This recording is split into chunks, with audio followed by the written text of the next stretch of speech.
দহগ্রাম ও আঙ্গরপোতা কোন উপজেলায় অবস্থিত? পাটগ্রাম। 3 বিঘা করিডোর কোন জেলায় অবস্থিত? লালমনিরহাট। 3 বিঘা করিডোরের আয়তন কত?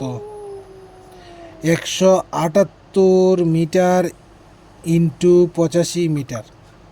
3 বিঘা করিডোর কোন নদীর তীরে অবস্থিত? তিস্তা। বিলুপ্ত ছিটমহল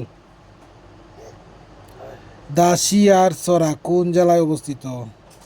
কুড়িগ্রাম। দাসিয়ারচরা ছিটমহলের বর্তমান অবস্থান ফুলবাড়ী উপজেলায়। বেরুবাড়ি ছিটমহল বাংলাদেশের কোন জেলায় অবস্থিত? পঞ্চগড়। ভারতের ভিতরে বাংলাদেশের কতটি ছিটমহল ছিল? 51টি। বাংলাদেশের ছিটমহলগুলো ভারতের কোন জেলার অন্তর্ভুক্ত ছিল?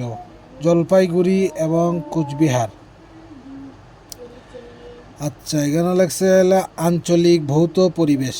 পৃথিবীর গতি। সূর্য সৌরজগতের কেন্দ্রে অবস্থিত এবং পৃথিবী সূর্যের চতুর্দিকে পরিভ্রমণ করিতেছে। এই তত্ত্বটি কার? Copernicus. Is the earth moving or stationary? The earth is moving about its own and also around the sun. এখানে হলে আহ্নিক গতি। পৃথিবী নিজের অক্ষের উপর ঘূর্ণনকে কি বলে? আহ্নিক গতি। আহ্নিক গতিতে পৃথিবী নিজ অক্ষে প্রতিনিয়ত কোন দিক থেকে আবর্তন করছে?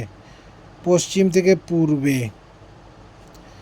পৃথিবী উত্তর দক্ষিণে কিঞ্চিত চাপা ও নিরক্ষীয় অঞ্চলে অপেক্ষাকৃত স্ফীত আকার ধারণ করার কারণ কি?